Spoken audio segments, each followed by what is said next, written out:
Hello and welcome to a YouTube exclusive clip here from the podcast Wrestling Society. I am Troy Adams, and with me today is somebody who's never been on the podcast before, but I've been teasing he will be on our Triple Mania 27 review show. It is Santiago, my co-host from Cinemarks. What's up, man? Hola, mis amigos. Yo soy el mexicano for the show. Wow. Now people are trying to figure out, it's like, does he really speak Spanish or is he just like messing with us? Like, No, I really do. It's part of my gimmick. I'm trying to get my stuff in. well, yeah, in his name is Santiago, which I don't know, can be deceiving because I have friends in California who have Spanish sounding names and they can't speak a lick of Spanish. I believe you were talking about it on your podcast. Yeah, I'm the real deal. Yeah. He lives in Tejas, so I mean he really knows his stuff. Way to put the state over, brother. Yeah, checks in the mail. Wow. For those of you who want to hear his stuff, he's got multiple podcasts, Local Trash and El Chivo. It's all on nopleasedon'tpodcast.com. Go check it out, along with my other podcast, Cinemarks, that we co-host together. But the reason you are here today is because I found out after we started hosting Cinemarks together that you are a big fan of Mexican wrestling, or Lucha. And specifically AAA, I think, right? Yeah, I'm more of a mark for AAA than I know the goings-ons and I know what's going on the other show and the rumblings and who's doing what, mostly because of New Japan and ROH. Like I know who the stars from CMLL are now, and so I keep up with both, but AAA is my baby. Well, that's kind of like it. I mean, is that the equivalent of American fans saying, "Oh, I was a WCW kid" or a WWF kid? Yeah, because no matter which one you watched, you still half-ass knew what was going on in the other show, or you knew who was who. Like they could pop up on the screen. Oh, that's Jeff Jarrett. He hits people with the guitars. He's okay. He dresses like a low rent Chippendale guy. Yeah. God. I had to get it in. But Eric Bischoff hates that. Oh yeah, yeah. Who dressed him? Who told him this was a good idea? Bruce Pritchard loves it though. He put it over huge. Yeah, he said, "Oh, it was original." Like, just because it's original doesn't mean it's good, dude. I think that's whose idea it was. I'm gonna blame Jerry Jarrett for that one. Because it's his kid. Yeah. Dang Jerry. Well,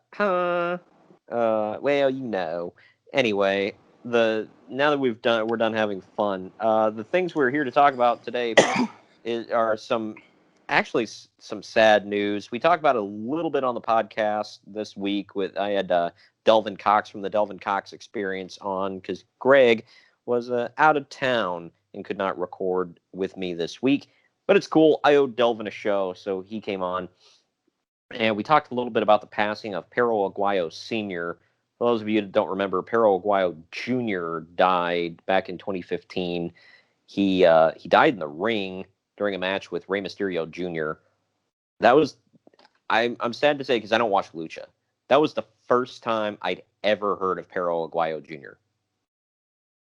He was huge, man. Like at the time, he was kind of like in a little lull, but still like at any time he could shoot right back up. Like that's the kind of star he was in Mexico. Didn't you say he had some stable, something about dogs or whatever? Yeah, they were over huge. Like it's kind of the Mexican NWO, Mexican Bullet Club per se. Like as big. I think they were bigger than Bullet Club before Bullet Club with the T-shirts because you could go anywhere like 2009 or so because that was the name of their promotion, Perros del Mal, the Dogs of Evil. Nice. So like 2008 or 9, like any crowd in Mexican wrestling, you saw those shirts. So it was, the equivalent of the Bullet Club. And he was their their Fergal Devitt, their Finn Balor. He was the guy that brought them together and kept them together. And I would assume. I start not to cut you off. I was ahead. just gonna ask a quick comparison because some people in America that aren't so familiar with Lucha may know this name. I assume they were bigger than Los Ingobernables. Yeah, they were before LIJ or LIG is what they're calling. Yeah, I was gonna say they wouldn't be LIJ in Mexico, but yeah. Or LI. For those of you that don't know, Los Ingobernables started in Mexico. So yeah, or go figure. How Tamatanga calls them. I forgot what he said exactly. Los in whatever. He called them like a bunch of different things. Los Tacos. He's like you have Jose, Jose B, Jose C. You have Naito and Bushi. Yeah, he's crazy. He's like their names in Spanish, but they're all Japanese, and they're trying to be in English. But make up your mind. Well, I heard that was that Naito when he went to Mexico. Not to go down a rabbit hole here, but I heard the reason he does that taunt now, where he like holds his eye open, is because Mexican fans would actually get like super racist with him and make fun of him for his eye shape. So he would do that to kind of mock them back. What, in Mexico? No way. Gasp. Or how they say in my home country, El Gaspo. What the hell? Yeah, Mexico. I didn't say it. He did. You gotta have tough skin to be. Mexicans are a different breed, dude. Like we bust balls for fun. It's sport. So if you're gonna go in a crowd full of Mexicans that have already partook in things for partaking or are currently partaking, which a lot of, if you go to a lucha show, it's 20% kids, like 40% drunk guys, and then everything else is in between drunk. Nice. So you'll have drunk kids, drunk ladies trying to feel up the wrestlers. You'll have drunk guys trying to feel up the wrestlers and the women. Yeah, like that dude who felt up Scarlet Bordeaux. Look, all I'm going to say is he did what anybody else in his situation would do. It's wrong. We don't commend it. But y'all know, you know what's up. My lord, that is the expressed opinion of Local Santiago from Local Trash, not the Podcast Wrestling Society. Don't send me your hate mail at Local Trash Pod or at www.nopleasedon'tpodcast.com under contacts. Please put Local Trash under the show name, or it won't get read. Good lord. But yeah, the Perro Aguayo thing, man. Like, did you grow up watching him, or was he kind of before your time even? He was growing up. It was the tail end of the dad's career, because I think we were talking about Worlds Collide the other day, right? Yeah, which was like 94. So I found it on YouTube. Yeah, I was about 4 years old, and I remember watching highlights of that on AAA TV at the time. They were on Galavisión, which is like Univision's sister channel, where they played a little more Mexican stuff. And I remember watching highlights of it, and that's where, like, I don't know. Like, I think as far as I've known, I've always known who Conan was, which is weird. Like, I don't remember seeing him for the first time. I just always remember knowing of him in wrestling. And he was wrestling Perro Aguayo. And at the time, he was teaming with, he was in the stable with Art Barr and Eddie, who were all on that show. So I came in right at the tail end of that. And I want to say that was before Triple Mania, or right at the time where they were going to do Triple Mania 1, which was hair versus hair or hair versus mask. I can't remember against who, but it was junior and senior together. And I thought it was cool because they both came out with that big dog that they had, that St. Bernard looking thing, and then their fur and boots and everything. And it just looked cool because the kid was a spitting image of his dad, Junior. Yeah. It's just his dad. His dad really Terry Funked it in his career. So dude had brutal scars all over his forehead. Oh yeah, if anybody looks up Perro Aguayo, he's got the Dusty Devon Terry Funk forehead. Yeah, he like if he didn't bleed in a match, you were disappointed. Yeah, yeah, he was all gig marked up, that's for sure. Yeah, but I mean his stuff, it was classics, dude, and he would go to war with anybody. And I think at the time Conan was like the young. He took Conan's mask, and I think at one point he took Conan's hair. Dang. So Yeah. but doing that, he built up Conan, and whether you like him or not, I mean, Conan is huge for the business because without Conan, like I told you earlier, there'd be no Chris Jericho in ECW, no Eddie, no Rey Mysterio, no Psychosis, no Hoovy. You wouldn't have those guys coming over because of Conan. He was the bridge between companies, and then he took them to WCW. And I thought he had a real resurgence in his career, not to get off on a Conan ass-kissing tangent here, but he had a real resurgence in his career when he joined NWO. Yeah, and for me it was huge because it's like, I know that guy. He's one of us. Like, there's a brown guy in the NWO. Holy crap, that's amazing. and he was always on camera, and like he's said it before. Like, we could go on for hours on Conan, but he said it before. Whoever had the microphone, he stood next to them. Oh yeah.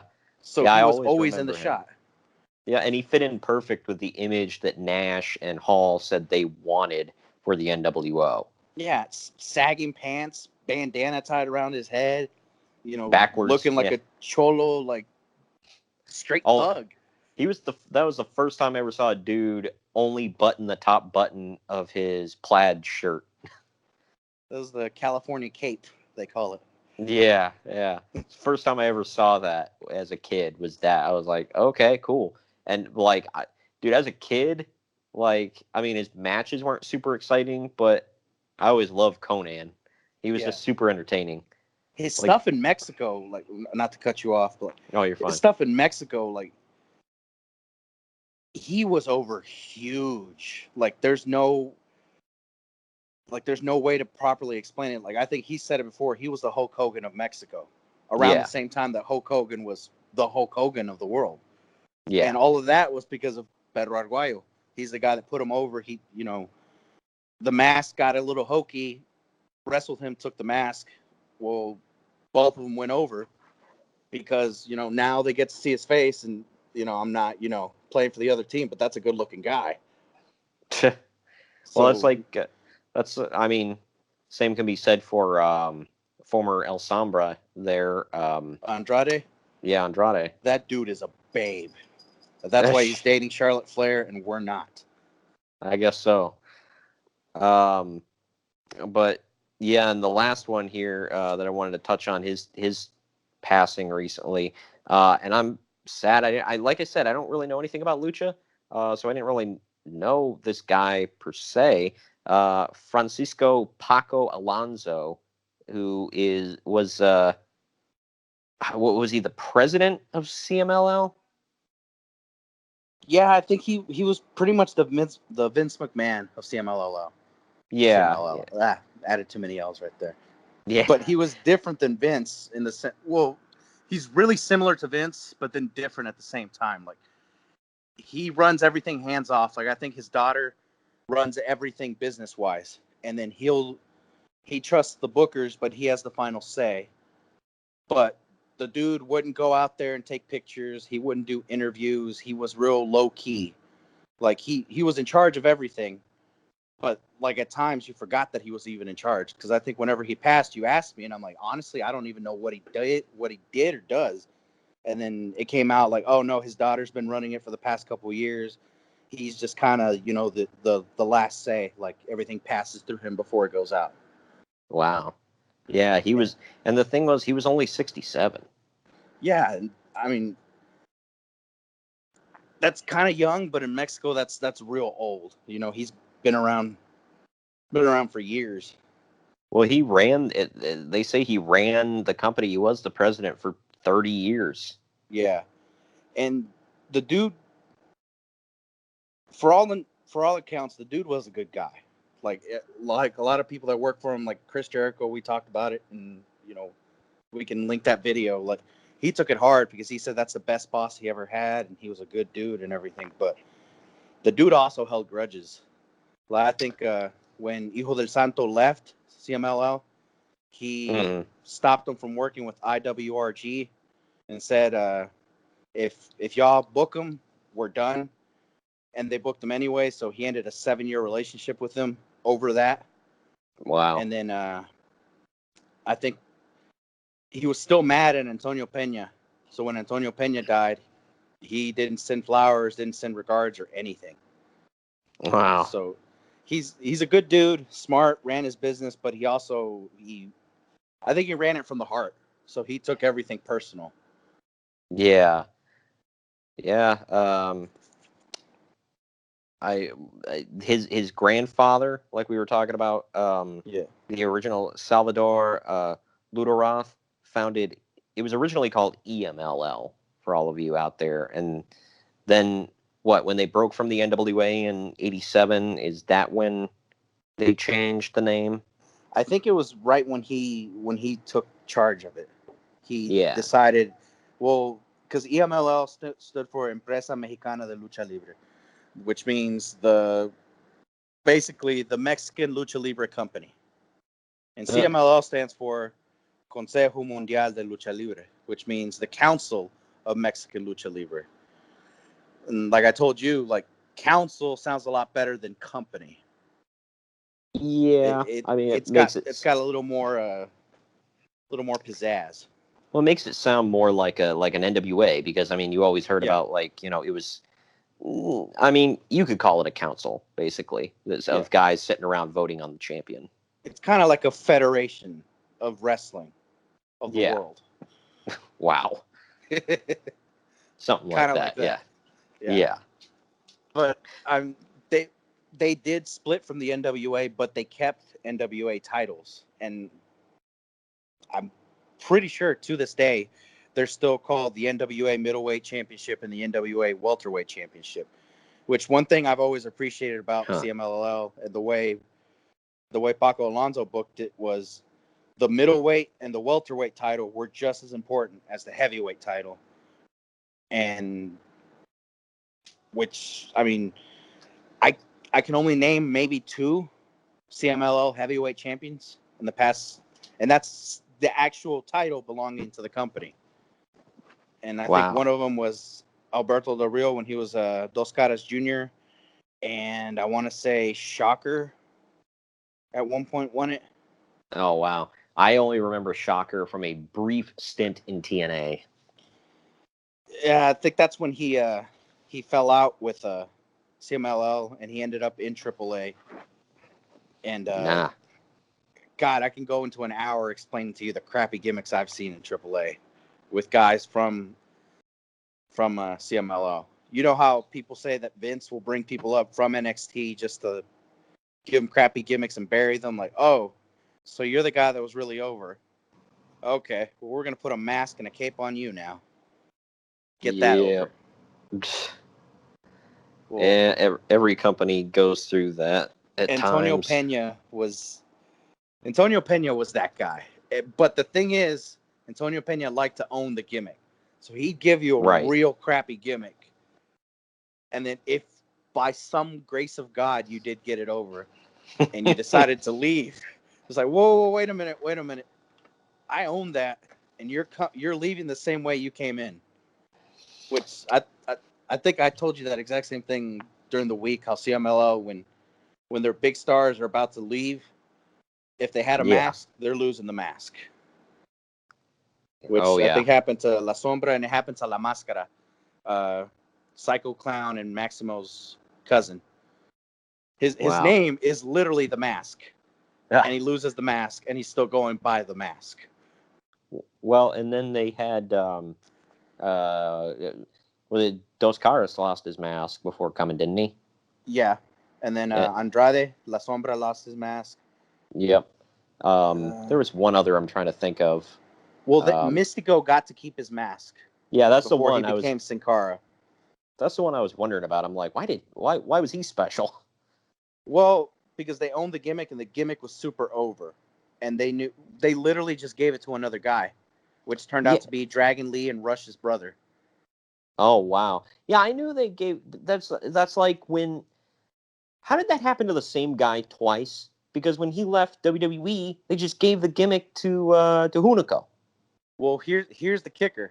Unico used to wrestle as Místico before Místico did. What? Yeah, before the Místico gimmick took off, Unico was Místico. And then he left to the WWE and left the gimmick. Or left somewhere else and left the gimmick. And then that's when Místico took over and became huge. Then went to WWE, and they started pairing him with him because they'd worked together before. Was that why they did that whole storyline where he was like, I was you before you were you and whatever? Yeah, the two Spider-Men pointing at each other. Yeah. But with wrestlers. It was kind of happened. And we I remember all let it happen. My friends were telling me, they were like, so you watch SmackDown yet? I was like, no, I hadn't seen it yet. Why? And they were like, Sin Cara got a little bigger. They're like, he's got some ink. Yeah, they were like, he must have been hitting the gym. And he I can was work like, now. Like they didn't tell me. And I watched it. I was like, oh, I guess he got a little bigger. They're like, dude, it's not the same guy. I'm like, oh, okay. I was like, I didn't know you guys were messing with me. All right. They were like, yeah, it's totally Hunico. Yeah, but either way, yeah, that was just a quick. Wanted to tell you all about a little bit more about Perro Aguayo and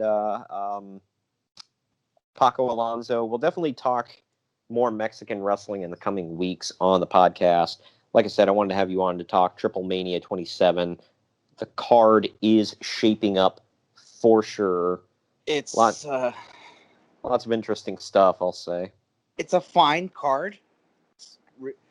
Like it's workable. You could do some stuff with it. It could also be a real turd in a handbasket.